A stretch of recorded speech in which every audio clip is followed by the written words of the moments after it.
And good evening, everybody, and welcome to another episode of the Smoke Tobacco Show. I am Matt Tobacco from smokeandtobacco.com, and we were supposed to have John Carney with us in person tonight, but unfortunately there was some scheduling issues, and he actually isn't with us in any capacity right now, but hopefully we'll have him patched in later live from Miami, Florida.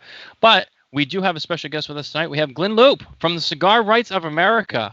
Which, if you don't know about the Cigar Rights of America and you are a cigar smoker, you better get your ass on that, because those are the people for your right to purchase and smoke cigars. Without them, they would take a lot of things away from us, and that wouldn't be fun for anybody. So, Glenn, welcome to the Smoke and Tobacco Show. We are so happy to have you on here with us.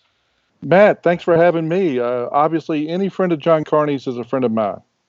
Oh, I appreciate that. That's really nice for you to say. Yeah, John's been he's been a great friend and a great addition to the show, and really helping us get going here, and be a great contributor. And of course, he has his famous slogan of the Smoke Tobacco Show. I'm hearing a little bit of feedback from somewhere. It was me. I shut it off. There we go. I'm like, where's that coming from? No worries. In my head bothering. Yeah, so I'm actually gonna cut and light myself. What are you smoking over there? I'm smoking a new La Roma de Cuba Edición Especial, as I give it that funky pronunciation. That's my Southern Bubba interpretation. Nicaraguan binders and fillers, Ecuadorian wrapper, and absolutely delicious from our friends up at Ashton, and I do believe these come out of the My Father facility in Nicaragua, so it's outstanding. I actually have on the El Jefe shirt from La Roma de Cuba right now, actually, and I in no way planned this. I didn't know you were going to be smoking that, but I happen to have that on. But tonight I'm actually smoking the Opus X Super Bellicoso. I am if I can get it lit here, I am an Opus X guy, and I just figured tonight was a special night. We have a very special guest. I wanted to smoke something special. Too kind. I've got a couple of backups in case we go longer. Got Pete Johnson's new TAA 2020 waiting in the wings, and a VSG waiting in the wings. So we'll see how long this one lasts. Yeah, I got I always have extras with me. I have the couple of Aladinos, actually. I have the Corojo Reserva Robusto, which is actually one of my favorites, and this is a huge favorite down at my local shop. And I also have the new vintage selection, Aladino vintage selection. See, you've always got to have backups. So you always got to have backups, and you always got to have good cigars. And so I've really been loving the Aladino stuff from GRE lately. I think that they're doing some great stuff. That Honduran tobacco is it's phenomenal. It's really some of my favorite stuff right now. And also, a fan of Aroa, CLE, Asylum. Smoke a lot of that stuff. So CLE, JRE, both of them, the Aroa family. Huge fan of. Yeah, huge fan of all their stuff. So I've spoken a lot of that lately, in addition to all my usual stuff. But I did want to kind of roll right into a couple of questions I had for you, because I've been really excited for this. I've been looking forward to this all week once I found out you were going to be on here and joining us. So what actually got you into the cigar right in America? Where were you before that? I had my own lobbying and consulting firm in Virginia, concentrating on politics in Richmond, our state capital, and in Washington as well. And to make a long story short, in 2000, I had my own consulting firm from 2001 until starting with CRA, which was I almost consider January 1st, 2009 the beginning. I actually began in December, but it was right before the holidays of 2008. But from 2006 to 7 and 8, I helped the folks in Virginia, the retailers, the community tobacconists in Virginia, to form the Cigar Association of Virginia, which was one of the first in the country. I think Maryland might have been the first, if I'm not mistaken, but it was among the first. And it was to fight off a state smoking ban. And we still have an absolutely amazing locally owned steakhouse in Roanoke, Virginia, where I live, and it's attached to our local cigar shop, which is over 100 years old. And in 2006, the local state senator introduced the first smoking ban proposal in the history of Virginia. And it just got under my gall. I said, how dare the Virginia legislature think they can stop us from enjoying cigars in that steakhouse, which welcomed us in their bar. And that was the beginning. And through them, I got to know a lot of the folks in the industry. And so it was initially through fighting a statewide smoking ban in Virginia. Right. Yeah, I mean, it's really awesome stuff that you do. And, as a cigar smoker myself, and I think I speak for a lot of people, we those of us, who know about the CRA, we really appreciate everything that, all these organizations do to help protect the cigar smokers and cigar rights. And, I have to give a little shout out. I have to give a shout out to David Garofalo, who's been a mentor to me and done a lot for me in the cigar world as I've started to form my own path here, who's been like I said, a mentor, has been a huge help, an educator for me, who, state-wise has been a huge advocate for cigars up in New Hampshire, going to legislation and putting in help fighting to get things put through, and especially for the no tax on cigars in the state of New Hampshire, being a help in that fight too. So it's, a lot of good people in this industry that really care about it and are willing to, put themselves in the line to push back. As you said, people trying to take, and, you give a little bit, they take a lot. So you got to fight for every inch. Well, it's taken a long time for this industry to realize it's tobacco. We thought, and everybody thought, for the longest of time, obviously, that these types of things would not happen to this industry, that it was like wine. It was like single barrel bourbon. It was like a great scotch. How dare the government think they would come after a lifestyle type of passion that we all have for great premium handmade cigars. And not to belabor the history of all this, but if the cigar industry had started playing the political game really before the boom of the 90s, really before the boom, it'd be a very different political dynamic today. But as I'm fond of saying, we're not going to be the first industry, and we're not going to be the last to call its way back from political Armageddon. Yep. And there's a lot of great case studies in terms of progress being made by the entire industry. But it's taken this dramatic wake-up call, and not just federal regulation, but the expansion of smoking bans and the ability to separate cigar bars and cigar lounges from some of those draconian smoking bans is a case study in how it can be done in the past and how that can be replicated in the future. And we can talk about that a little bit with some specifics that are coming up in state legislatures around the country. But it's taken these dramatic wake-up calls like S-chip taxes in the mid 2000s. Was the first shot over the bow of how the federal government can really zero in on something as really small in the tobacco universe as taxing premium cigars. And that crept up behind them. That caught the industry off guard. But then they swore after that, and rightfully so, and that was really the impetus for creating Cigar Rights of America, is that they vowed not to be caught off guard again. And they really haven't. And CRA, we were the first to create a standing office and staff in Washington dedicated to the protection of premium handmade cigars. It wasn't long thereafter that the IPCPR moved their offices from Georgia to Washington. And all that synergy together, coupled with garnering the resources necessary, the financial resources, the staff resources, the consultants, the litigators, it's all become one big giant political package now for the first time in the history of this industry to protect it into the future.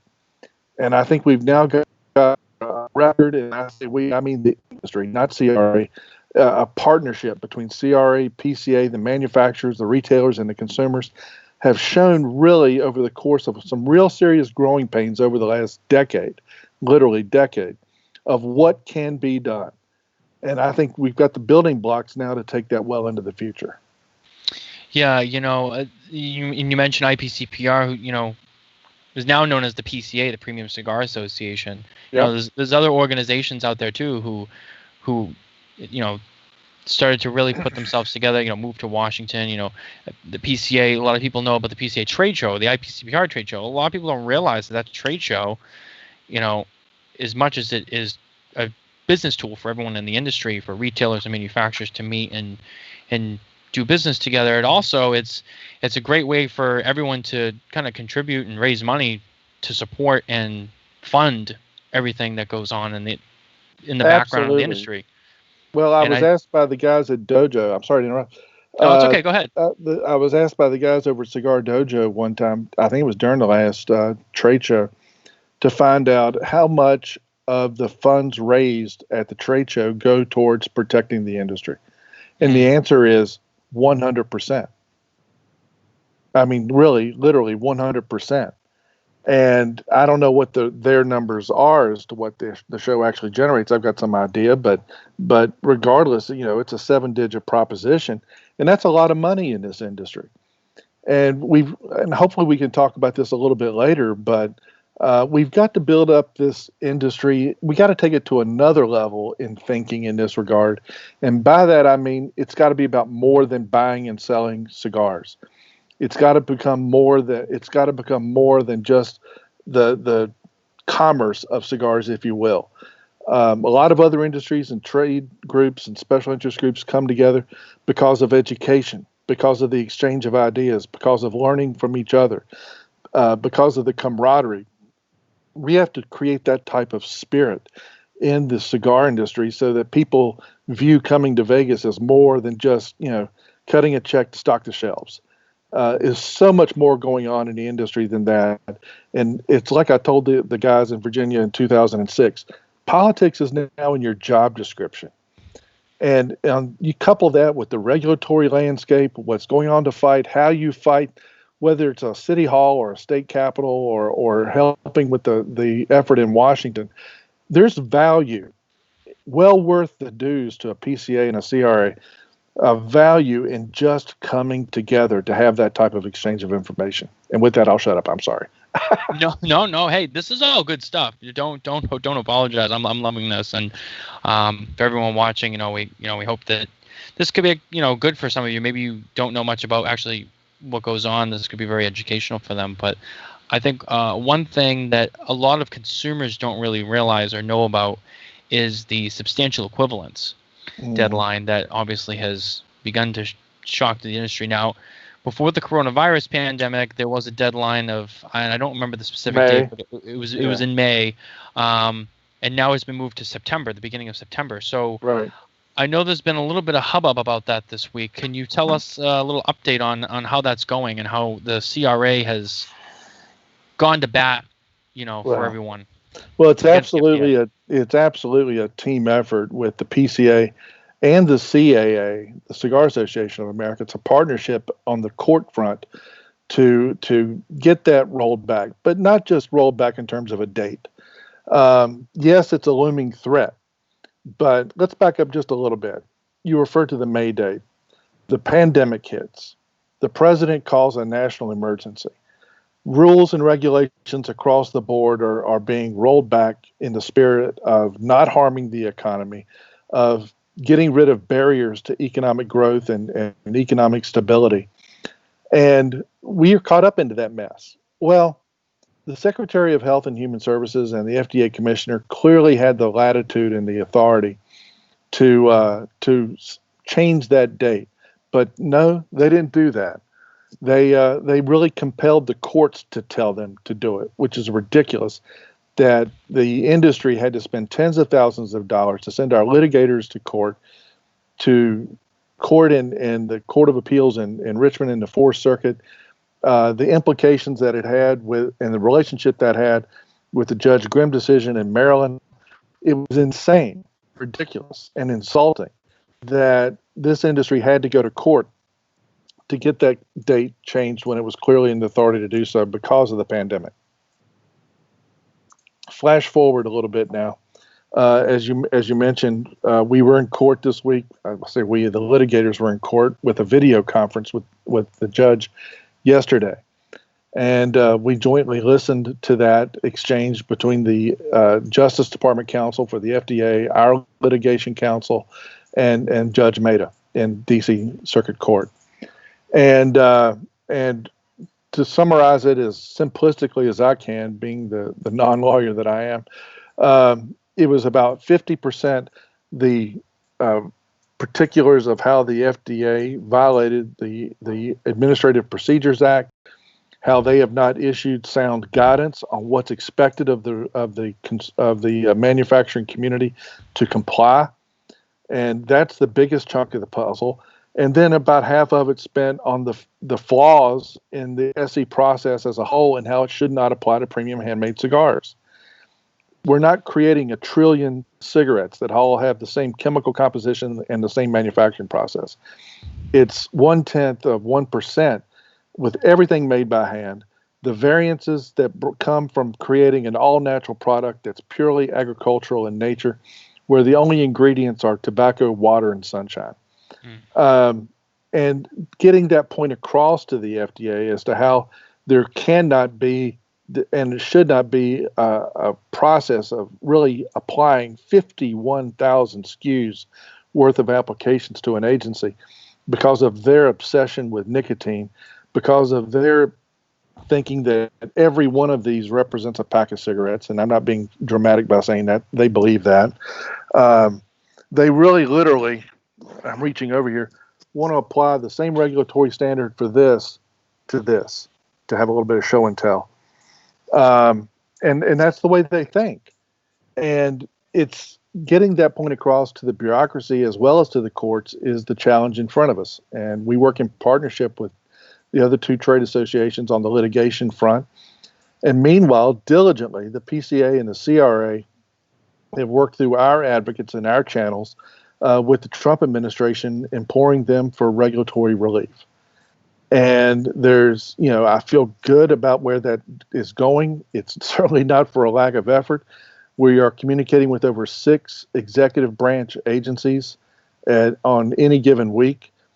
We've got, and this is where creating a legislative record and a coalition within Congress has become invaluable, is using members of Congress that are allies of this industry, especially from Florida and Pennsylvania, which is the economic axis of this industry. Getting those members of Congress to echo our message to the Trump administration, to be the sounding board for that, is what it's all about. And they have diligently done that. Just in the last several weeks, we've released a coalition of letters from a coalition of 21 members of the House, exclusively from Florida and Pennsylvania, to President Trump personally, imploring him for the type of regulatory relief that this industry needs and deserves. And I just say that to set the stage for giving the background on where it is with the courts, where it is with Congress, and where it is with the Trump administration. Yeah, I mean, I've been kind of watching this thing. It's been new for me, not being a retailer or a manufacturer. It's something that I just began to learn about earlier this year, and like a little bit at a time. And then, it was kind of explained to me more in depth of like exactly what it is, what's going on, how this is going to affect certain manufacturers. Well, think about it in this regard. We mentioned I've got on standby here. Well, the new law aroma that I'm smoking, they tweaked an older blend. They tweaked it. Mm-hmm. Pete's come up with this blend for the TAA, the Opus that you're smoking. What if these manufacturers wake up tomorrow and you go, I want to change it a little bit again, and maybe I want to put a Connecticut wrapper on that cigar, or I want to add an extra strand of Ligero to that cigar. It's still the same leaf from the same plant. It's how it's fermented. It's how it's aged. It's how much sunshine's exposed to it. Right. Again, these agricultural variances. Here's the moral of the story. Why should these manufacturers be compelled through a federal approval process to change a leaf? That's true. As simply as I can put it. If you want to change a leaf, why should there be any federal approval process when there's no chemical manipulation of this product, no nicotine manipulation of this product, no change in the production standards? all done by hand by skilled artisans in Latin America. Why should you have to go through what could be an upper six-digit application process, hiring lawyers and consultants and time, where it could cost between $250,000 and $500,000 just to work your way through the bureaucratic malaise to change a leaf? Right. Yeah, I mean, I agree. And it's some people have used the term witch hunt. I think Nick Perdomo used that term earlier this year. And you look at the way people, and it's like you said, the way people look at big tobacco. Whether in the cigarette industry, and the companies behind them like Philip Morris, and it's a whole another ball game, and people like to rope in the cigarettes with cigars, and well, it's all the same. Well, no, it's not. A cigarette manufacture process, even the tobacco that's in it, is drastically different than what is being made in a cigar factory, what's grown in a cigar plantation and on the farms. There's a reason why there's no new cigarette blends and brands out since the and I'm lacking on the year and the actual law that was passed, but the regulation that was put into effect for cigarette manufacturers to disclose all of their ingredients going forward, and now you haven't seen any new cigarettes come out. So there's things in cigarettes that make them what they are. There's a reason why people are hooked on cigarettes, and there's a reason why the only addiction I have to cigars is just buying them because I just love them and I want to collect them. It's not because I'm gonna die if I don't have one. Well, it's like I've told FDA bureaucrats this personally. I said nothing proves the lack of addiction of a cigar like the trade show. Because I'll have one in my mouth from 8 o'clock in the morning till 2 in the morning during the trade show for 7 days. And I'll get home and go, I just really don't want one for the next several days. Yeah. And we have clearly documented. And to go back to where you started with that, and you were exactly on the right path with regard to the analogy to big tobacco, is they've documented everything. They asked for regulation. They asked for it. Keep that in mind. Right. And if I've said this on every broadcast I've ever been on, if there's been any good to have come from this process, it has forced the industry to research itself, to learn more about itself. Well, we've done that. We've clearly done that. And I'll give you a living, breathing proof of this. And I pulled this out Friday night with our friends in the boutique arena. But this is 529 pages. And to give you a little bit of background on it, when Dr. Scott Gottlieb was named President Trump's commissioner of the FDA, he held a press conference and said, in fact, he honored a pledge he made to a collection of senators that implored him during his confirmation process to do something for regulatory relief for premium cigars. Well, when the rulemaking process began, as you know, we were lumped in with e-cigarettes and vape.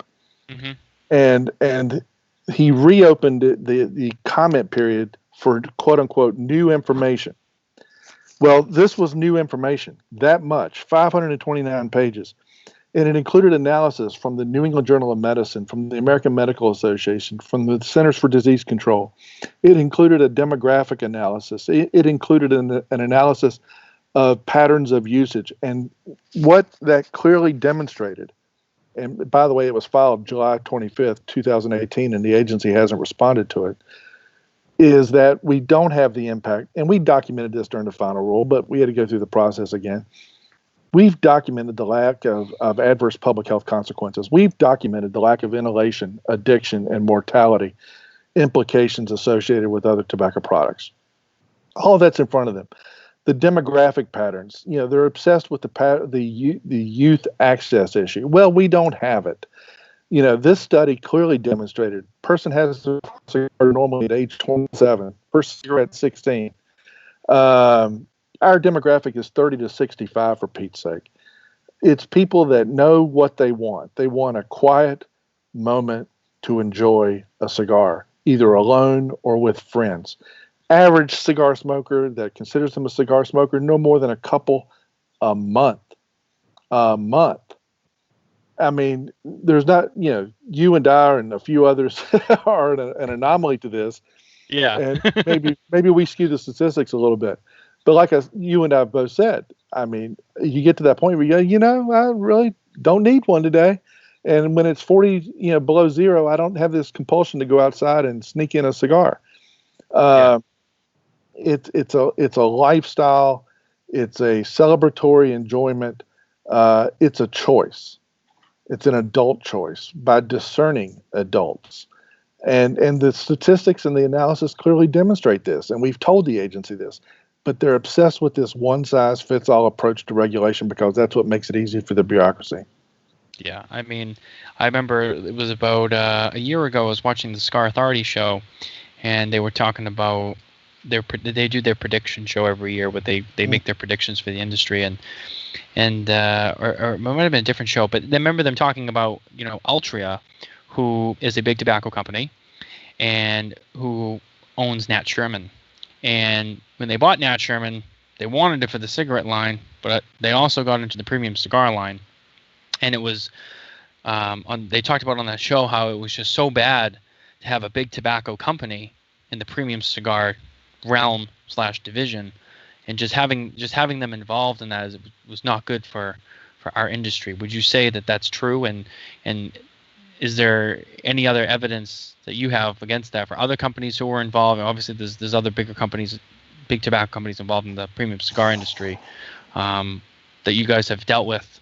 And how maybe that has caused complications, with everything you got going on, because it's almost like they kind of have an egg in every basket. Well, I don't want to belabor the point and the battle with big tobacco.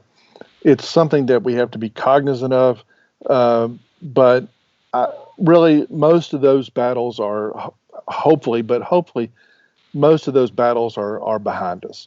Now, big tobacco wanted the Tobacco 21 legislation to go through.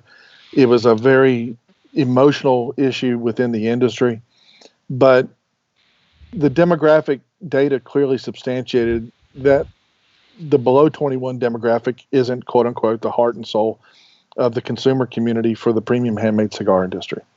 So should people 18 to 21 be subjected to a regulatory and legal reality that they can't purchase a premium handmade cigar? Absolutely not. And people are, it's not being overly dramatic. When you can get married and die for your country and enter into contracts, you should be able to buy a cigar, for God's sake. And that's where we got caught up once again in the whole e-cigarette and vape phenomenon. And big tobacco got behind that in order to try to take some of the legal and regulatory pressure off of them on that sector of the industry. Nat Sherman makes fantastic cigars, and our dear mutual friend Michael Herklotz there's no one more passionate or knowledgeable than him in this industry. So I think we rack it up, and I hate the phrase, it is what it is, but I think most of the battles involving big tobacco are behind us. And most of the things that big tobacco said, and specifically the company you mentioned, were written and said before they purchased Nat Sherman. For example, I've got a letter from them to the FDA citing, no self-service tobacco. Well, that means no walk-in humidors. And they meant that. They want everything behind the counter. And obviously that's something to keep our eye on into the future. But, these battles have a lot of parties on both sides that we have to contend with. When public health groups come out against us in any way, shape, or form, such as our exemption legislation, it's a coalition of 41 different health groups. 41. And we've got friends on the left and friends on the right, and I think that's a virtue of what we've done on the lobbying front. I mean, it's been a diligent effort with a relatively new Congresswoman, Donna Shalala, who represents now the heart of the cigar country of Miami. And we've given her a tour of El Titan de Bronce and introduced her to Sandy Cobas making cigars in Little Havana in Miami. And she as let's put it this way: her letters to constituents have totally changed. Totally has recognized the fact that we're not a source of nicotine addiction. We're not a source of youth access to tobacco, and she has said that very publicly. Um, and it's not the significance of the fact that she's a congresswoman. It's the fact that she was Bill Clinton's Secretary of Health that she's now saying that. And that's where we've got to have friends and communication with people on both sides of the aisle. And likewise, we've got to have communication with all parties that are pro or con to see whether we can strike a deal on certain things or not. There was no budging big tobacco on Tobacco 21, but there might be opportunities to work with them on things like pre-market approval, if not now and in the future. So these are all moving targets, and it's why we all have to be diligent and a part of the political process day in and day out. Yeah, absolutely. And I think that it's what, as you said, you have to keep it going. You have to keep day in, day out. And I think you mentioned several times the vape and e-cigarette phenomenon, and I think that's something that, and correct me if I'm wrong, at least from my point of view, it's almost like something that kind of caught everyone off guard a little bit, because it almost, and it seemed to me, it almost just kind of appeared out of nowhere to just really blow up out of nowhere, and then all of a sudden it was the huge new thing, and then it was like, what's this? And obviously it's still the huge new thing. and it has such a different, see, when I look at it, I find, and again, this is my personal opinion, I find that I notice a lot of youth or younger people or even younger adults, under the age of 21, gravitating more towards, they want to get alcohol. They want to smoke cigarettes when they're in high school. Now this vape thing is like the new thing, and all these even really young kids want to get in on the vape thing because, they heard, well, it's not dangerous like cigarettes, so it's not that bad. And also you can get smoke that tastes like Fruity Pebbles and cereal and all this other crap that's all fruity and fun. And I just feel like there's a lot of focus on that, but I don't know many young kids who are like, you know what, I really want to buy a bunch of cigars right now. I really don't. It doesn't happen. It clearly doesn't happen. And that's where, speaking of the diligence, is that when states and the federal government get caught up into curtailing the perceived, they call it, epidemic of vape and e-cigarette use, and that's their words, not mine. We have to make sure we don't get caught up into that. And that has happened. And we have warded those efforts off on many occasions.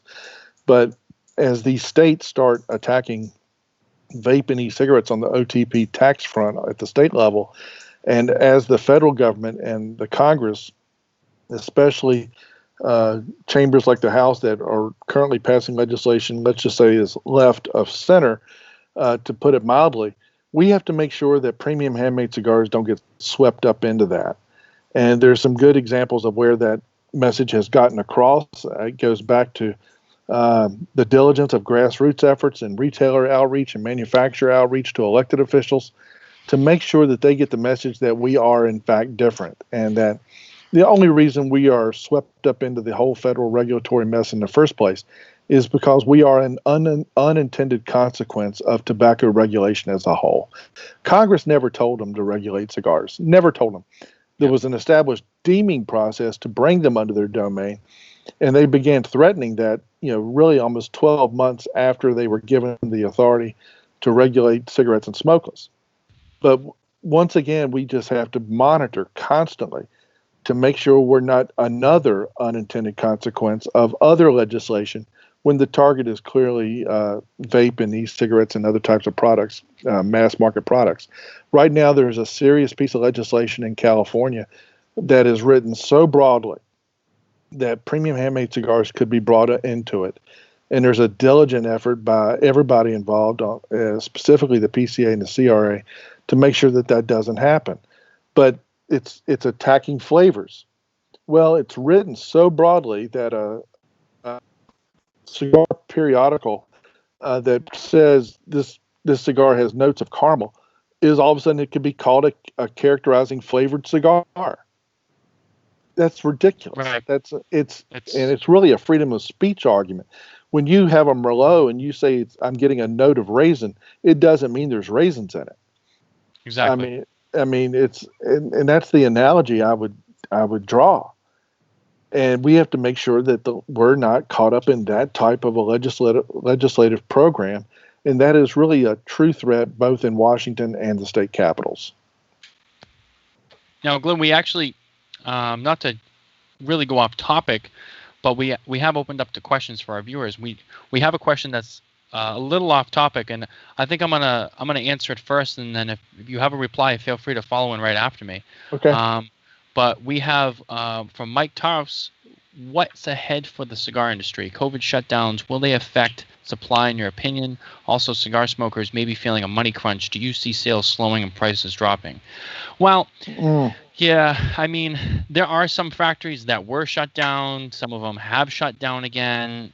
Factories have opened, closed, all that sort of thing. When that happens, yes, there can be in terms of supply on the manufacturer's side. I know for a good example is some companies actually don't have box factories open. They've opened up their tobacco facilities where the actual tobacco is grown and aged and rolled and all that stuff, and then the box factories are separate. So yeah, there could be a slowdown in production of cigars. Now these companies have a stoppage or slowdown in their packaging facilities. So now you're seeing like cigars that are coming out in bundles that normally would come out in boxes. For example, our friend John Carney from LFD. LFD has been sending some cigars out, specifically the Andalusian Bull, in bundles because their box factory is closed because of this current situation. I would say there are retailers, especially the really small retailers, that in their community, based on their demographics and the people who come in and their regulars and all that who come in the shop, yeah, they could be affected by this. Now they're not going to spend money. There's a lot of people unemployed. They're not going to spend money at their cigars are a luxury item. What's the first thing they're going to come out when they cut out when they don't have money and they have to keep the lights on and feed? They're going to cut out the cigars. So yeah, the sales will slow down, which in turn will also affect the retailer. It does affect everybody. There will be varying spots because I don't think everybody's in the same exact boat, especially demographically. There's certain areas of the country where it's worse, and there's certain areas that are more shut down or restricted.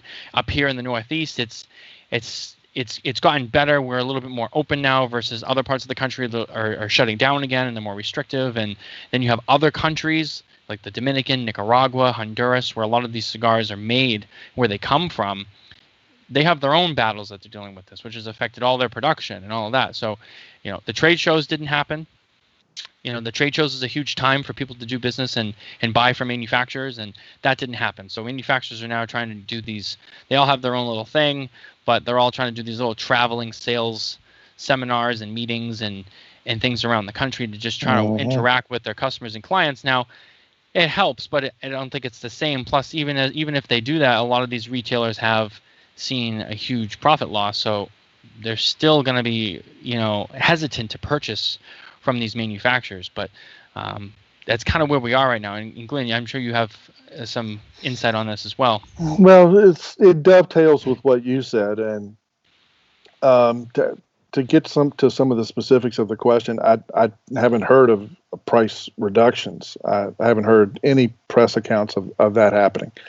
I do think supply could end up becoming an issue, and I've heard at least a couple of large-scale retailers lament that question because there was a ramp-up period from where they were all shut down, and ramping that back up and getting the supply chain back in order is an issue, and I think it's an issue to this day. The rumors were false about Honduras re-shutting down this past week. No one really knows how the growth of the pandemic is affecting things in a macro context in Nicaragua, but I think most of the factories that I'm aware of are open and operating. And I think the Dominican Republic is back into production mode or close to it. But I still think supplies could be on the economic front. I've said this a dozen times since really the pandemic and the shutdowns began. We need to resolve to make this a strong fourth quarter. And everybody needs to support their brick and mortar shops diligently. and get back into the mode of shopping and buying cigars, especially during the holiday season, to help make it a resounding fourth quarter of great profits, offering a level of economic stability to both the retailer and the manufacturing community. And now I'm not unconvinced the pandemic is not going to stretch itself into the early part of 2021. But we were talking about this yesterday with our brethren at PCA, is that, necessity is the mother of invention. And the innovation that this industry has demonstrated over the last several months has been a real case study into a can-do attitude when faced with a dire economic circumstance. Curbside service, home delivery, free home delivery. I think about my friend Jennifer Nicole's story about offering cigar Uber in Galveston, Texas, to bring cigars to your house. That's cool. Oh yeah, no joke. I mean, what the retail community was willing to do to get cigars into the homes and hands of their consumers.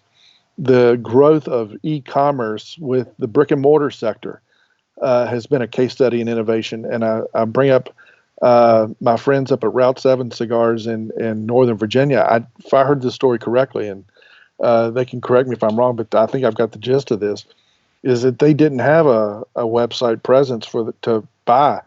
And their customers wanted to support that shop. And when he launched one quickly. It was his base customers that were doing the buying and shipping to their homes that, were living within, probably 30 miles of that shop. And I've heard a lot of shops that are very stable and have remained stable throughout the course of this because of the loyalty of their customers. Where it's been a huge issue is in states that have been much more strict than others. And I would look at what's happened in Texas and Ohio and Pennsylvania and a handful of other states, what's happened with the cigar bar business, especially with our friends in Florida, where, cigar bars go hand in hand with the community culture and are on Main Street Orlando and Main Street Key West and Main Street everywhere in between from, Jacksonville to Key West.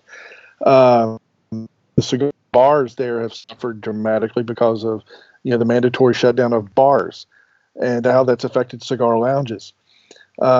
What we're talking about with our friends at PCA is a post-pandemic recovery effort that does everything humanly possible to get people back into their buying patterns. And that was the part of the question, is that obviously the consumer community has been hit economically. That does have an impact on disposable income. But for somehow or another, I mean, the consumer has found its way to go into the local shop and buy one or two cigars. And that's the difference between keeping the doors open and not in a lot of places. So I think this too shall pass. We're not unlike a lot of other industry sectors that have also suffered during the course of this very, very unusual predicament. But we're going to get through this, and let's just resolve to get everybody to buy as many cigars as humanly possible during the holidays. I do want to jump because I see my dear friend Randall Denman posed a question, and I'm trying to follow him. But how was the letter that President Trump received? I wish I knew. We do know that it was hand-delivered at a very, very high level within the administration, both the Florida and Pennsylvania letters. And in fact, I can truthfully say you couldn't get much closer to the president and not have it heard. So the letters got delivered to the right places in the White House. I can assure Randall of that. Yeah, we a couple of things. I think we have John coming in a second. Speaking of manufacturers, we have Carlito Fuente from our watching with us. We wanted to say him. And we had another question, I believe. Mm-hmm. And that one was from Kevin Michael, who said, "Hi, Glynn. What politicians is the biggest supporter in the cigar industry?" What a great question. I tell you what, I like questions like that.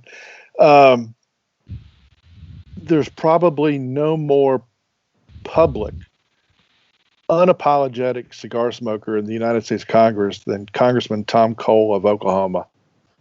He'll light one up in his office. He'll light one up on the balcony of the United States Capitol. He'll join you for a cigar if he sees you downtown.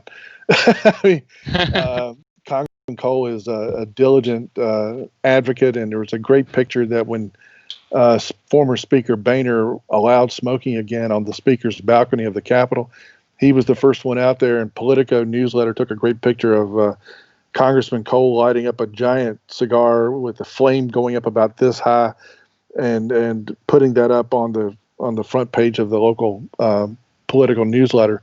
But Senator Menendez of New Jersey is a diligent cigar smoker. We've got a coalition right now of about 85 in the House and 15 in the Senate that are on our legislation.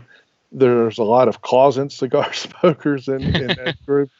But then there are those like Congressman Cole that are completely unapologetic, very public, enjoy the camaraderie of it. I mean, I'll give you a quick story, a political anecdote here. We would get staff and members together for a cigar and to learn about our issues and the like. And at the time, and I don't want to stir up any political ill will with anybody, these are the personalities that were there and talking, and I think it dramatizes the bipartisanship of our issues, is Congressman Jesse Jackson Jr. of Chicago, pre-indictment, was enjoying a cigar, and Congressman John Klein of Minnesota, an ardent conservative. So there you had Jackson on the left and Klein on the right, enjoying a cigar together. And they said, and this was the story they told to everybody, we fight like cats and dogs on that hill every day. But I know that at night, if I can come together over a cigar, we can cut a deal. And that makes a cigar an instrument of bipartisanship. Absolutely, yeah. And I think that dramatizes that as a whole. But there's a lot of great advocates in the House and Senate, and all you got to do is look at our sponsors of our exemption legislation to find out who they are, and then look at that list and say, is my member on it? But for the purposes of highlighting a few anecdotes, I would say Senator Menendez certainly enjoys cigars from New Jersey, and Congressman Cole from Oklahoma, and there's a good cadre of them from literally coast to coast. I see John Carney. Yeah, John Carney has officially joined down in sunny Miami, Florida. A little bit different. I gotta say, John, your signal's looking better now that you're not up in the woods. The Wi-Fi in Miami is fantastic. The COVID is strong down here. I've gone from the least amount of cases of coronavirus in the United States this morning. In northern Maine, there's one case in my town, to the epicenter of the coronavirus. Today, I just landed 45 minutes ago here in Miami, Florida. Hey, Glynn, welcome to the show. I'm glad to finally make it on. I got some pizza here, so if anybody's disappointed that there wasn't someone eating on the show, I'll be eating while we do this. Well, you were the great intermediary to bring us together with Matt, so I really appreciate that. I was listening to some stuff early on when I was in the cab on the way over. I have a question. You were talking about the IPCPR and how it started and when they moved from Georgia to Washington, D.C. What's the deal with Georgia and tobacco associations?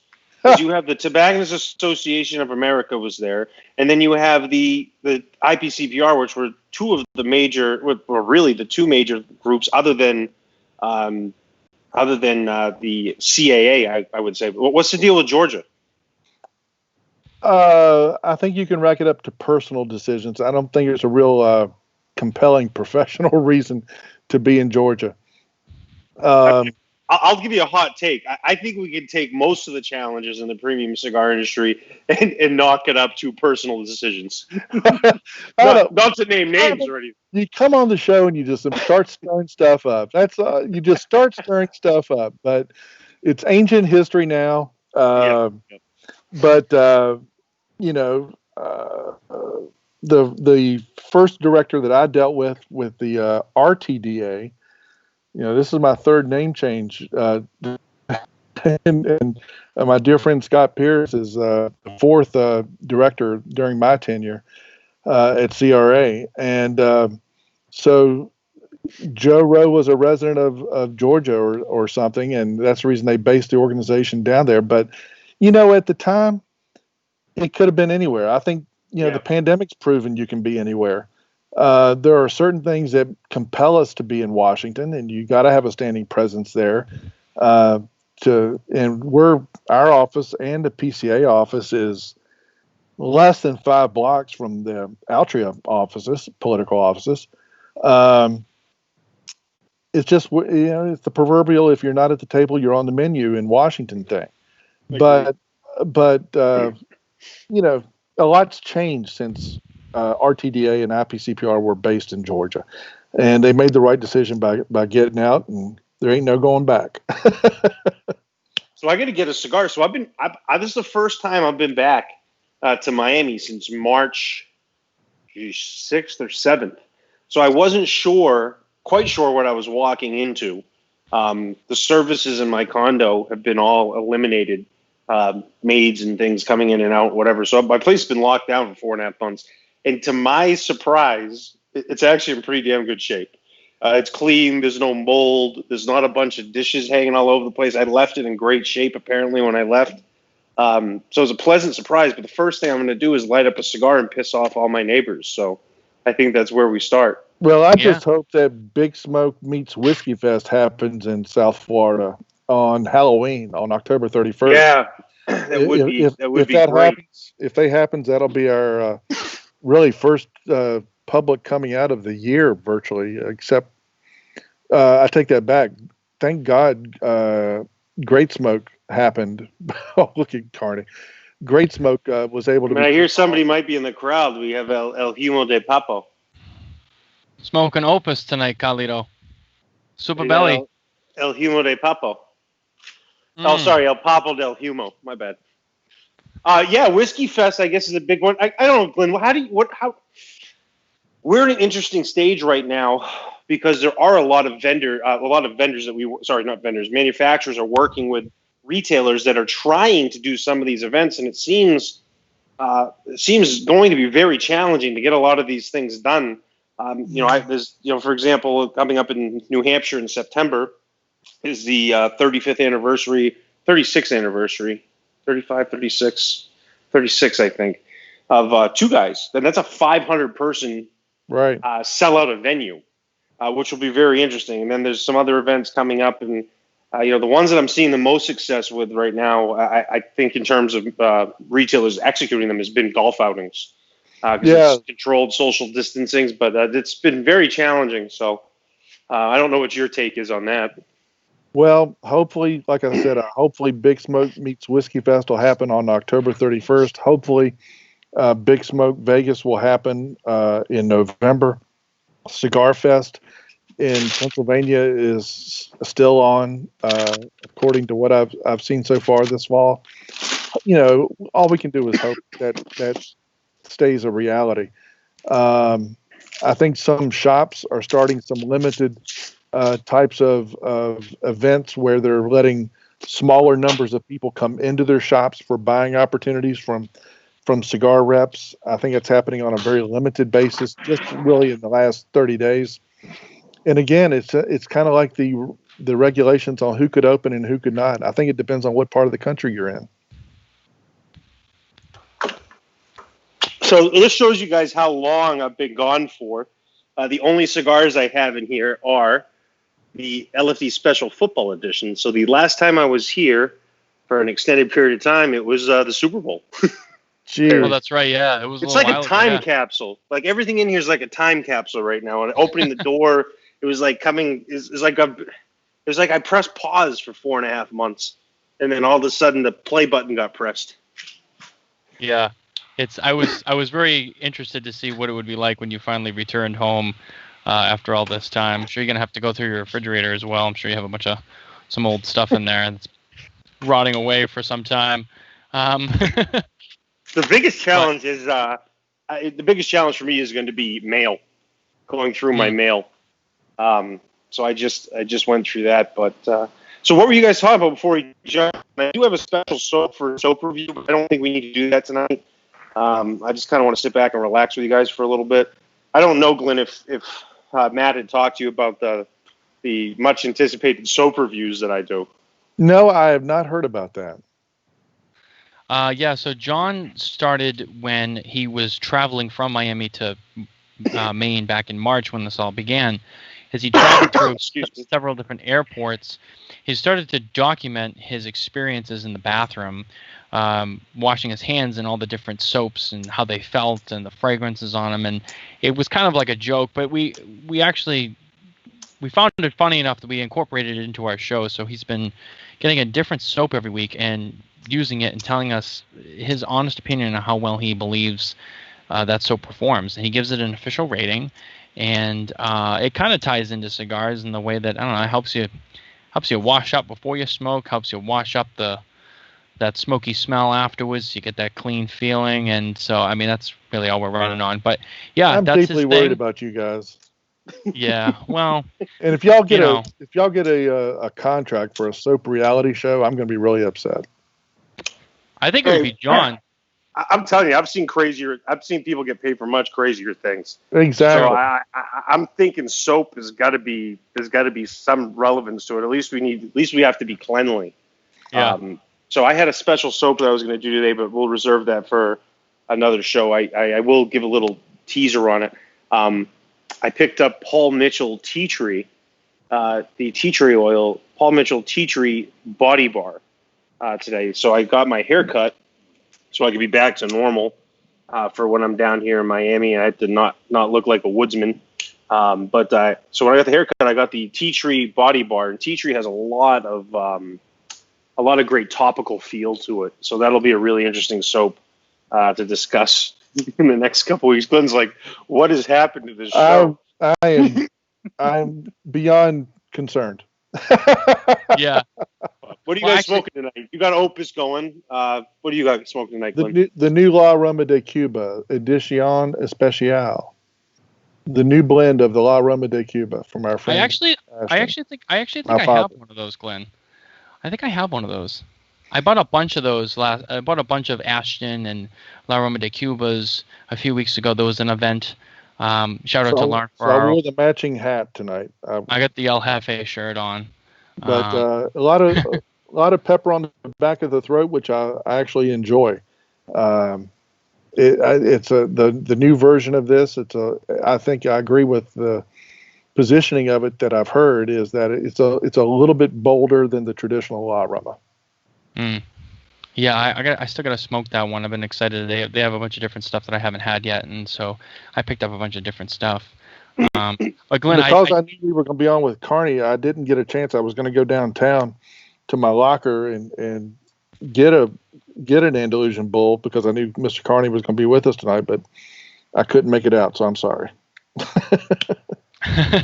Well, there's always next time. It was like one of the things that, like I said before, John was actually supposed to be with me here in Massachusetts rather than Miami right now. We were actually supposed to be side by side for the first time, and I was going to smoke an Andalusian bull with John Carney. It's been on my bucket list to do for a while, but unfortunately some things have changed. But Glenn, I did want to ask you another question before we get into our sports segment, and that is, I understand that your time with the CRA could be coming to an end soon. And, yes. And so I wanted to ask you. Glenn's answer to that question is yes. No. So my actual question to that is, when your time with the CRA is done, what are your plans? What are the post CRA plans? What do you plan on doing after that? Well, as I'm fond of saying, I've had marriages not last this long. I'm really not sure at this juncture, but like I said early on, I think the industry is well positioned for the future. It's more sophisticated. It's more institutionalized. The foundation has been built to have a ongoing, diligent political effort to reinforce the messages needed for this industry. So as for what, I'm still feeling my way through it. I'm on the job diligently through election night on November 3rd. And there's a whole lot to be done between now and then. A whole lot to be done between now and then. And so we'll just take it a day at a time. I'm actually being told right now we have another question, and that is specifically for you, Glynn, and that is when you plan on inviting the stick man to talk on the floor of the house. As much as I love the stick man, an invitation to speak on the floor of the House of Representatives. November 4th, right, Glynn? I'll tell us. I can tell the story now, but if you're with a member or a chief of staff, I got bugs crawling on my computer. You can have a cigar on the balcony of the United States Capitol, and it's one of the most precious, special things one could ever do. And one night, really, really late, we got a midnight tour of the Capitol, if you will. And that's about as close as anybody can come to being able to give a speech on the floor of the House without being a member, is to show up there at midnight when it's just you and the Capitol Police. And so I apologize for not being able to pull that off for the stick man, but maybe we can find another way to do it, like maybe give him a microphone and let him give a roaring speech in front of the U.S. Capitol. Would that be a good trade-off? Maybe they would allow the stick man to peacefully protest on the House floor. I sincerely, that's a good strategy. That seems like a good way to go to prison. I mean, the House is, they are very big proponents of peaceful protesting. So, Stickman, I think that what you need to do, the way to do that is to take your peaceful protest indoors and get it done. Do not listen to the political advice to Mr. Carney. That's a sure ticket to being arrested and spending a great deal of time in a D.C. prison. But it sounds hypocritical. He actually had another. But I think a speech on the front steps of the Capitol with a cigar. I've held a cigar and I've smoked many a cigar right on the front steps of the United States Capitol. They don't mind it a bit, and you can take a microphone and do that right there. He actually had another question. Stickman, if Stickman's interested, we can talk about some of the logistics of setting up his peaceful protest. He actually had another question. And that was, do you think it's a good idea to build a coalition for self-policing our industry? Yes. Let's call it self-regulation instead of policing. Policing is, let's call it self-regulation. And that's what he's driving at, and I completely respect that, and he's right. And I think, if I'm not mistaken, I've had this discussion with him on his show, is that self-regulation needs to be a critical component of the approach of this industry in the future to getting its policy messages across. And I just had a meeting yesterday in Washington where this subject came up. We drafted some time ago self-regulation standards, and let's call them standards, for the retail and manufacturing side of this equation with regard to advertising and marketing. And that document's going to be perfected and worked on, and I think presented in a more diligent and forthright fashion in the near future. Secondly, if you don't think that best manufacturing practice standards are not on the FDA agenda, you would be sadly mistaken. And I am going to be working over the next couple of months at coming up with a draft for consideration that the industry can use on manufacturing practice standards. I think it's going to be important that these types of standards be public. And it's not unlike a lot of other industries in terms of the approach that they take to governing themselves and the influence that those types of documents on advertising, marketing, and manufacturing can have on the policy development process. So he's absolutely right. It needs to be a part of the conversation in the very near future. I have a question in regards to that's related to that. One of the first, in my opinion, one of the first ways to self-regulate or self-police would be to, because if you're going to self-regulate, there's always going to be some sort of regulation. And if you're doing that, if there's no regulation, why would you regulate yourself and why would you police yourself? If there's no rules or whatever, you don't have to worry about that. So isn't one of the first steps being having an industry standard for regulations that are in place? And where I'm going with this, which I think you might be picking up on what I'm about to put down, is where are we in regards to a substantial equivalency standard this industry, whether that passes or not? Because it seems to me like where we're at now is well, there's a lot can change, and there's opportunity for this to be pushed back, but under the current system, if nothing changes, where is that? Because not only if it is very close, is it closer than the day of that substantial equivalency in the event that it's not a win? Yes, it is. And a lot of effort has been put into developing, for lack of a better term, a universal approach, because that's the way it ought to be. Companies that didn't exist in 2007 and companies that didn't exist on August the 8th, 2018 should not be penalized, and the process should not be any more cumbersome than somebody that did exist for those that put their stuff on the market since 2007 and 2018. And the agency diligently needs to recognize that. That's been a serious part of our conversations with the administration, especially over the last 60 days. And I think we're dangerously close to being able to at least have an industry standard to answer your question.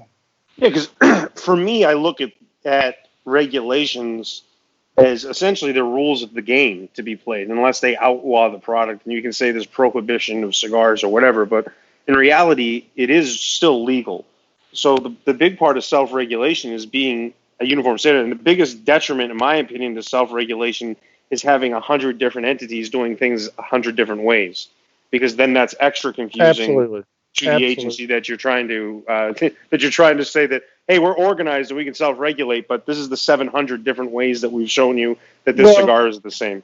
And if you have advertising and marketing standards, and I've put some on paper that are very benign, but yet make a bold public statement, is the clearest and easiest way to demonstrate that this industry does not market to America's youth. And I think we've got some very universal types of standards that would be easily accepted and endorsed by the industry in the not too distant future. And I think it sends the right message to the policy community. Well, I think we're in overtime right now, and there was some question whether we were going to make it or not, but I think we've clearly made it into the overtime period, and so And if we have time, I want to run through a list of state issues, but we can do that after that if we have time. Oh, absolutely. We have time. I just want to touch on our sports segment really quick, and then we can go right into that because I think that's phenomenal, and we have all the time. So I just want to bring it up really quick. We have our sports segment brought to you by Nova Cigars, Platinum Nova, make Nova big, and that is just our quick weekly update. Especially now we got John on here. Me and John talk sports every week. The biggest thing right now is it is officially opening day for Major League Baseball. A day we weren't sure we were even going to see this year, but it has arrived. Major League Baseball has, no pun intended, taken off in full swing. And I don't believe all teams are playing. I know Boston Red Sox will play tomorrow. That's our home team. And they will begin tomorrow against the Baltimore Orioles, and we're really excited about that. It's good to have baseball back. It's a huge piece of American culture, and it's great. And Glynn, I actually I currently work with my dad at Fenway Park during the day. That's what I do during the day, doing electrical maintenance and stuff. Outstanding. Well, my daughter worked for the farm team. Worked for the farm team all through her high school years, the Salem Red Sox, which is actually owned by Fenway Partners, and so we're split in that we have dual loyalty to the Red Sox and to the Washington Nationals, and that was a serious part of her upbringing, was working for the Salem Red Sox, and we still enjoy games, and we were really disappointed that our farm team didn't get to have a season this year. We've got some great seats behind home plate with a group, and really miss it. But I think the Nats went off with the Yankees tonight. Yeah, I believe that's what it is. And as a Nationals fan, congratulations on that World Series title. That's awesome. We know how that feels finally. The weirdest thing, and I was rooting for the Red Sox during their first win in a century. But it was the weirdest World Series ever when neither team wins on home field. Yeah, Yeah. It's going to be an interesting season regardless. I mean, we're starting. What is today? July 24th. Normally, it's actually the new thing is like the last week of March is now when it starts, and here we are, July 23rd. Sorry, and now here we are at the end of July. It's opening day, 60-game season. With playoffs and everything, it's going to be a whole different animal. It's going to be a much faster paced, season progression and playoff run because there's a lot less time. So it's going to be interesting to see how it plays out. And, aside from that, then there's the whole football season. We're excited to see how that plays out. Obviously, John and I being Patriots fans, we're excited because now, I mean, we have lost Tom Brady. We know we've talked about this. However, we are excited that we have Cam Newton now. We got Cam Newton, yeah. So we'll see what happens. The white elephant in the room is Glynn's favorite football team, the Washington Redskins. The Washington Redskins. So the thing to me, since this will be a point that we can talk about, I don't think anyone except Redskins fans or Washington the football, which by the way I think that's a really clever way to do it until they figure out what they're going to name it. You think it's clever? I think it's stupid. But my major concern is nobody actually cares. Like, I don't think a large group of Native Americans care that it's called the Redskins. I really don't think a large group of people simply care about. I know you do, Glynn, and this is not a knock on you. The Redskins just aren't relevant, and it's fine. I know, and it hurts. It hurts. They're not relevant. They're not relevant in winning currently. They're not relevant in the branding of their name. I also think people are getting exhausted, and I don't think the name change is just because obviously there's some social push on that, but the majority of people, if you ask them, don't care. See, you're missing the whole point. It's not about football. It's about Omar with Fratello Cigars and Shorty Cable and I meeting for a great tailgate party. That's what this is about. It's not about the team. They are an excuse. They are an excuse for Omar and Shorty and I to get together. But I think this name change went into place because I think people are just exhausted hearing about it.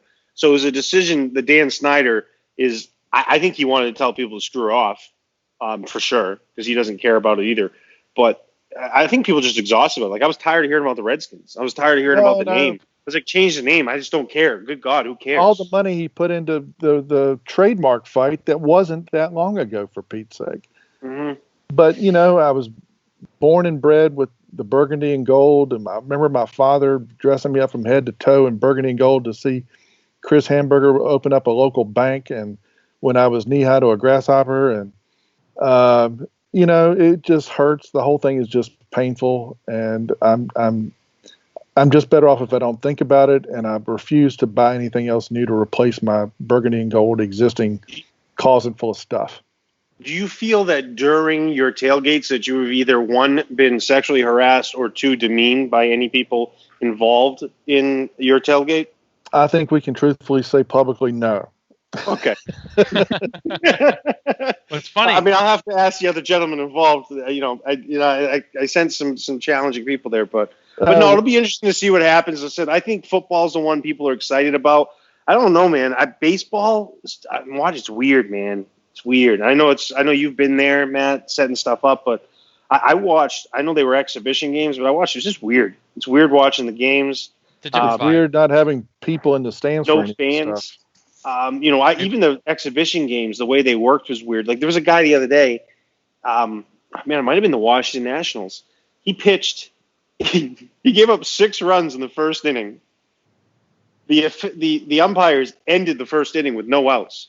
Then he came out and pitched the second and third innings too. So he pitched 3 straight innings of baseball and only got 6 outs. And I know it was exhibition; they're working through it. But that's just for me as a setup for like a really weird vibe. There's going to be weird stuff going on. Well, and Caps hockey is coming back, and I can't imagine the hockey not having people yelling and screaming and it's just all too depressing. I mean, you don't realize what a role sports has until you don't have them. I think the NBA, and I've watched some basketball, and I know some people may be basketball fans and may not be. I'm a big basketball fan. I've watched some other professional leagues. There's this one called the tournament, the basketball tournament. I've watched it live. I think the NBA product's going to be very good live because it's a close-up game. You're going to have these giants in a smaller venue, and it's going to be really cool to watch. I think that's going to be a really good product. I had a conversation about that this weekend. I played in a golf tournament this past weekend, fundraiser for my local college's football team, my alma mater's football team, and Del Curry played in it because he's related to our new football coach, and he's the announcer for the Hornets, and he was echoing the very point you just made. So to wrap up our Glynn, this is not the first time that there's been a basketball legend that's been in your presence. One time when I was around, we were in Indianapolis, where the person agreed with what I was saying about basketball. So this is for me is giving me. I'm going to pat myself on the back here that Del Curry and I lined up and agreed on something. That's exactly right. That's exactly right.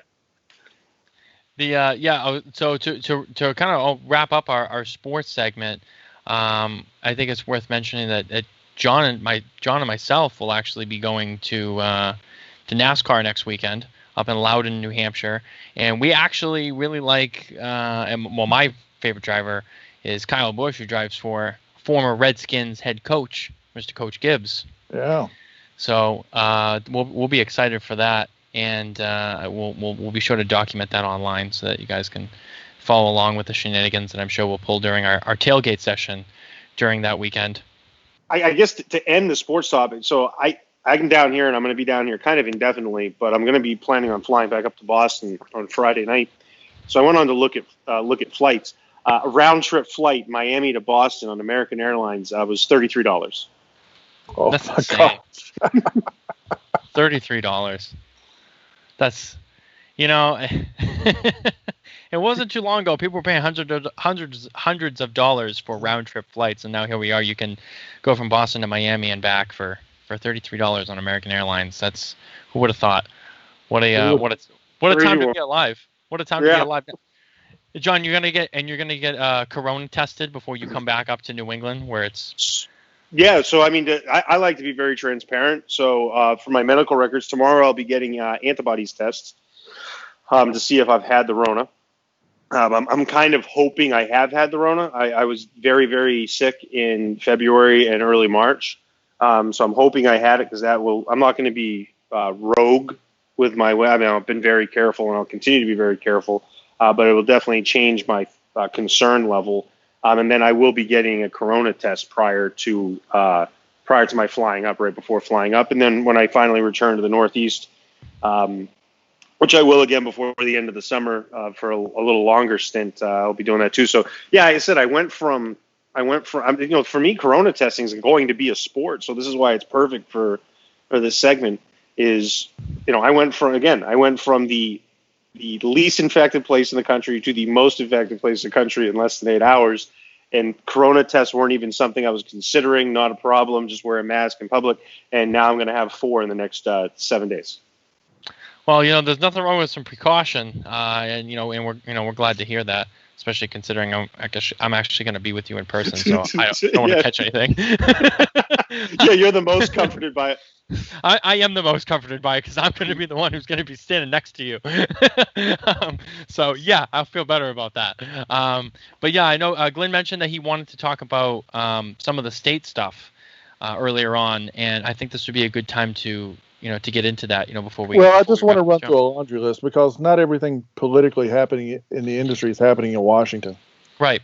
And the states are the incubator for tobacco control legislation, and as Rocky Patel has very eloquently put it, these $1 trillion packages coming out of Congress, these state packages, these states that have had their budgets gutted, there's going to be a bill to pay in the not too distant future. And a lot of politicians are going to be looking for revenue to supplant and balance their budgets. And we're going to have to be incredibly diligent as an industry to make sure we're not caught up into some very, very adverse tax measures at the state level. But there's a host of issues. And I just want to run through a laundry list, and I know it's long, but because here it is, July, these state legislatures for the most part don't go in until January, and already we can see these on the horizon in both Colorado and Oregon.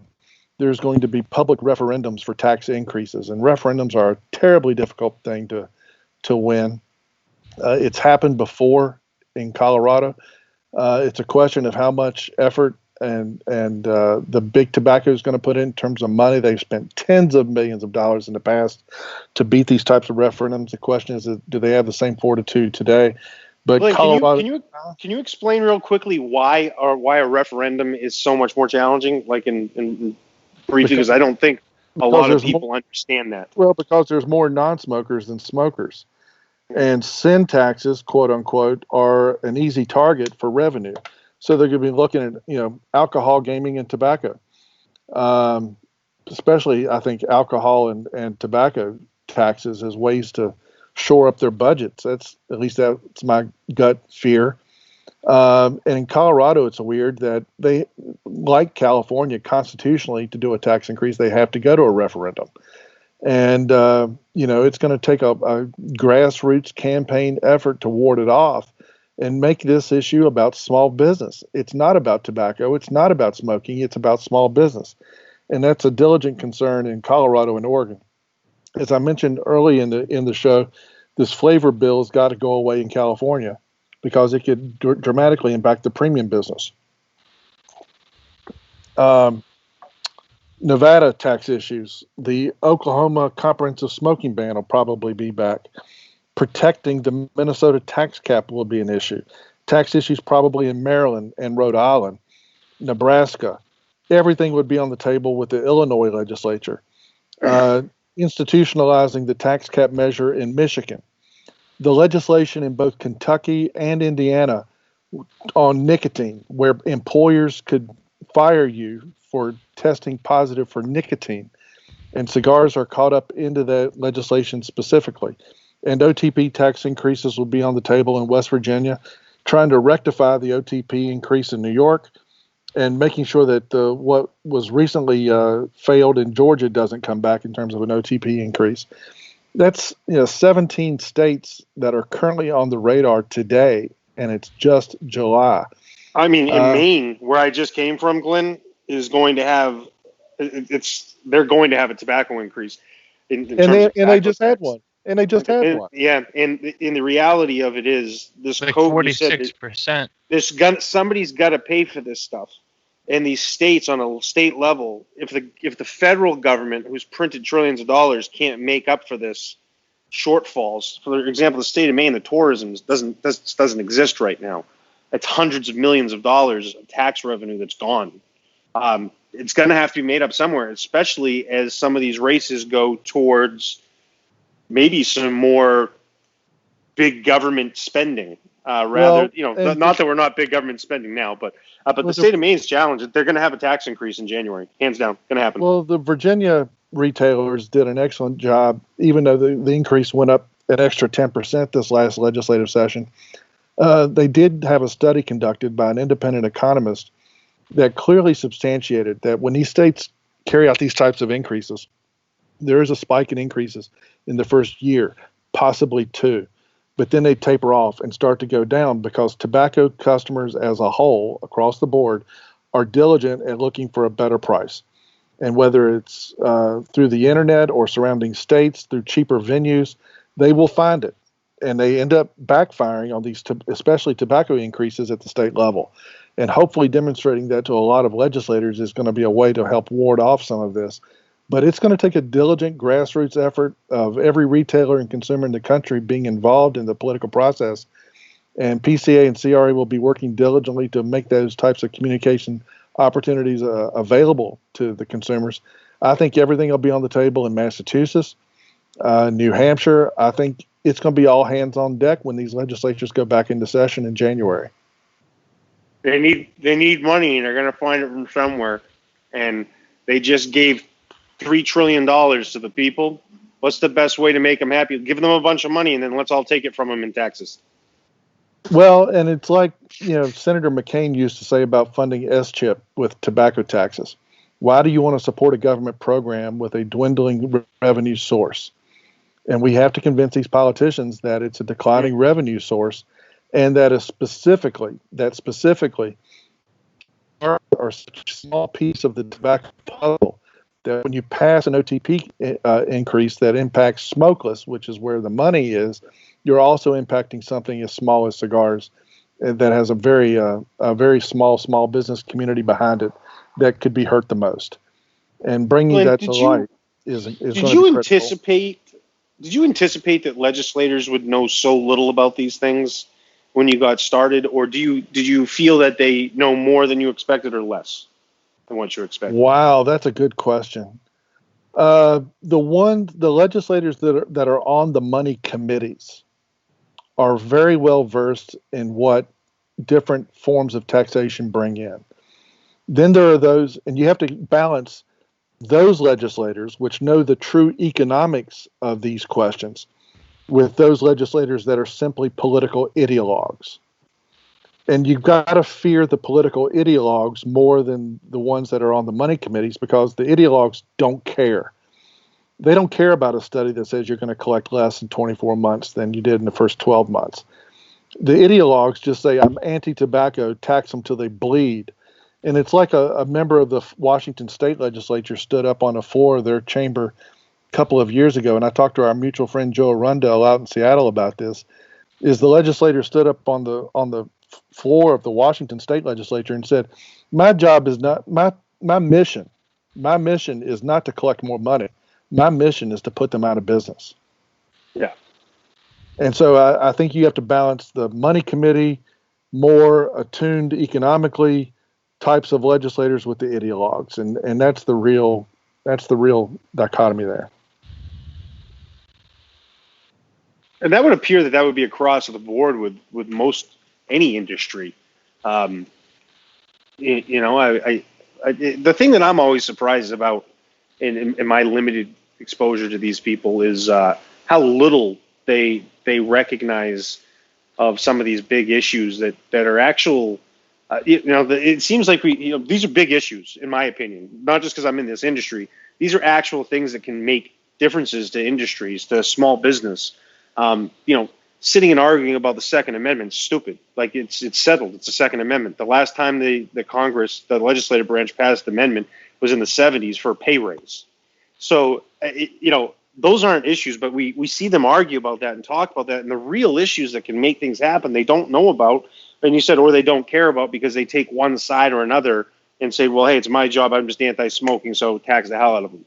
Right. But then I'm going to go sit and discuss abortion and how it should be legal when it's already legal in all 50 states. Or when I should say it should be illegal, but it's already legal in all 50 states, and then you need a Supreme Court to overrule it. So for me, it's surprising how little they actually focus on and little they know about things that actually could make a big impact. Well, you can't confuse them with the facts. True. But they're going to be hungry, and we have to be diligent. That's the bottom line. And this kind of goes back, Matt, to where we began before Jonathan came on. Yeah. This is an example of where big tobacco, on occasion, this is an example of where big tobacco can be an ally of the cigar industry in marshaling their resources, applying their resources to fight off these types of things politically in state legislatures that end up being regressive taxes on their products. So that's the reason I don't think you can draw this firm black and white line between us, because it's like craft beer and big beer. There are issues that they separate themselves on and issues that they come together on. And I think state taxation of tobacco is an opportunity to collaborate with big tobacco on occasion and depending on the legislation. But it's the reason I don't think we can alienate ourselves totally from the conversation when they can be partners in helping to kill a tax increase. Right, if they choose to do so. Right. Yeah, I mean, the products, they're different, but I can see where, there are some areas where, politically and, I guess business-wise where, they can work together on. There are certain things where, we're kind of in the same boat on this. We're both being attacked, so let's, team up. And then there's, one person has one agenda, someone has another agenda. So those are the things that separate them. But again, it's different industries, but it's at the same time, they're very close and similar industry, and I don't look at it as teaming up. I look at it as that Big Tobacco's decided they want to do something, so they build a ship, and then we just jump on the back. It's kind of like holding onto the back of a truck when you have a skateboard and take it for a ride down the street. We have to be careful because their idea of cutting a deal could mean an increased tax on us. 100%. Right. So we have to judge it on a case by case basis. Yeah. I guess that's why I use that analogy. It's kind of like grabbing onto the bumper of a truck and holding on, and then letting go, and you kind of get to where you want to be, and then let them do their thing, because it's just a beast. I mean, they're big players in tons of industries, rather than not just tobacco at the same time. Well, that's the reason I think beer, spirits, and tobacco are going to be easy targets come January. Yep. Yeah.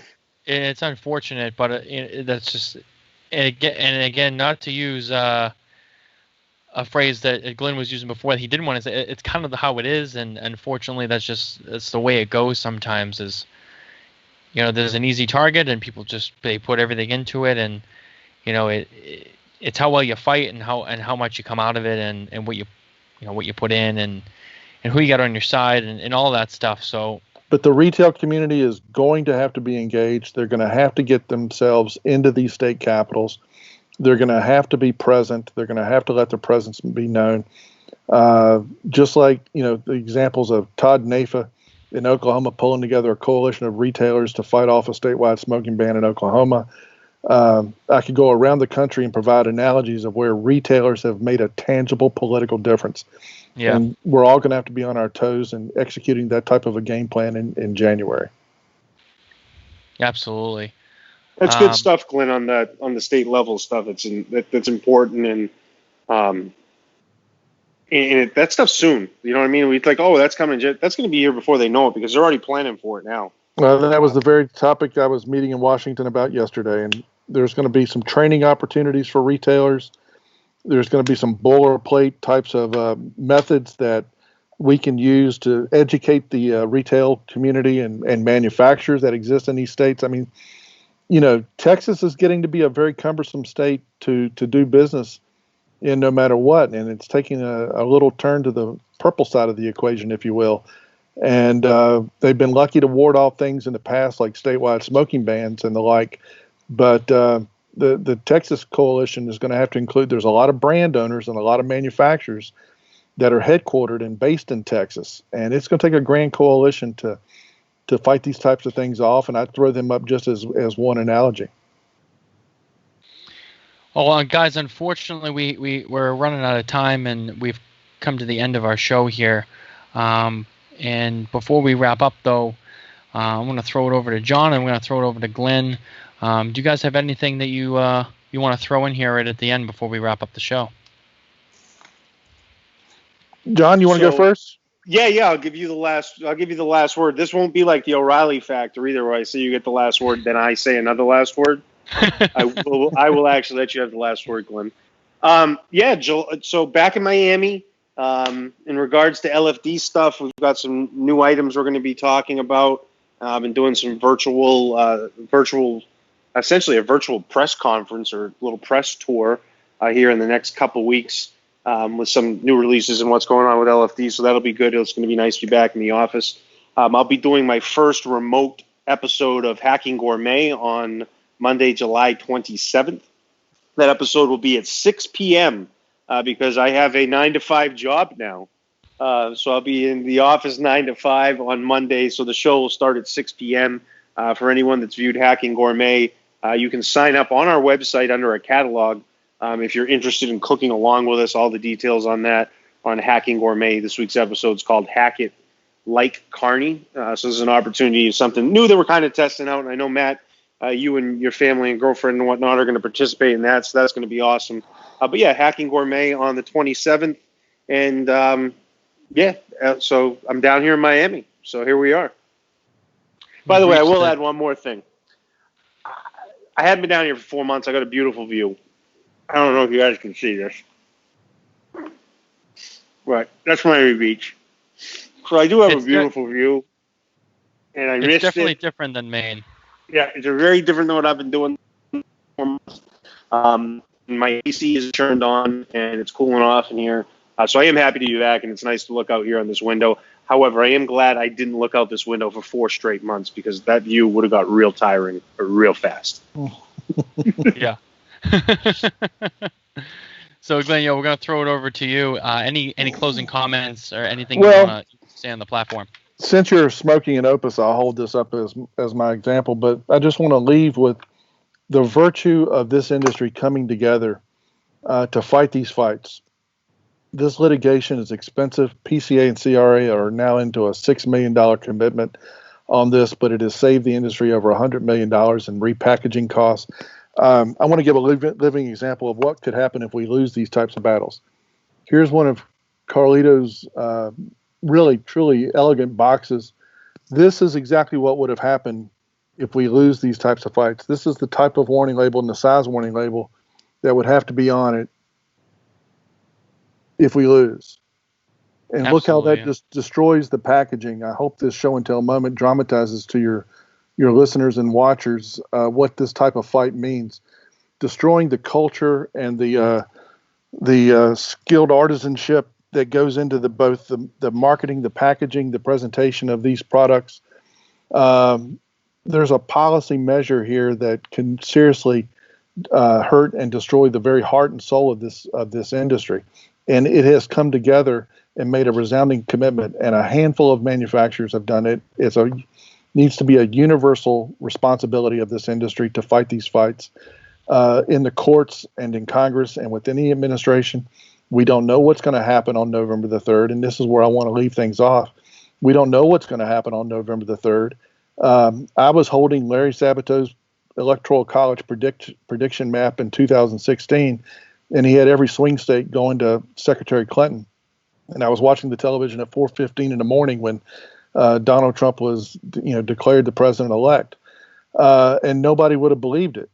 But tens of millions of dollars of polling data was generated during that campaign, and there was one poll that called it. And I don't say this in a partisan context. One poll called it. You know what it was? The Cigar Aficionado readership poll. The Cigar Aficionado readership poll said Donald Trump was going to win. To me, that dramatizes how cigar voters are a part of the political process. And I'm not, again, saying this and advocating one form or another, but the point is to vote and to make sure the candidates know where this industry stands. Whether you're on the left or the right, we're not a partisan issue. But the cigar community has to be a part of the political process. And that's where I want to leave things. Be a part of the political process. Petition your legislators.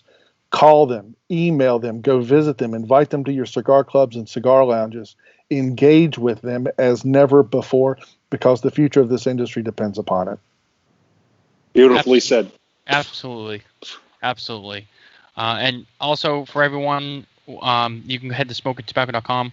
Also, we have links to the Cigar Rights of America. You can find them on there, or you can go to the cigarrights.org and you can sign up and join the Cigar Rights of America today. It's a great thing to be a part of, and I'm a member. John's a member. We're all members here. And again, it's a great organization to be a part of. And if you haven't signed up and you're not a member, you should do that right away. And you can join our grassroots page to get our newsletters and information for free. It's a part of building our grassroots network. So like the caller and the questioner that came in early on about the consumer community, times are tight and budgets are thin. At least join our grassroots network to stay on top of what's affecting the industry. And we'll keep you apprised. And between cigaraction.org and cigarrights.org, the tools are there to be engaged and informed. And if you want to help protect the passion that you have for this industry, that's the least anybody can do. Absolutely. I think that's well said. And on that note, I think we're going to wrap up the show. We'll be back again next Thursday night, same time, same place, 8 p.m. Eastern on our Facebook page. Head over to YouTube, like and subscribe. Head over on Instagram. You can find me on Instagram, Smoking Tobacco. You can also follow show producer and creative content director, Nicole at Smoking Nicole. Give her a follow as well. And we will see you guys next week.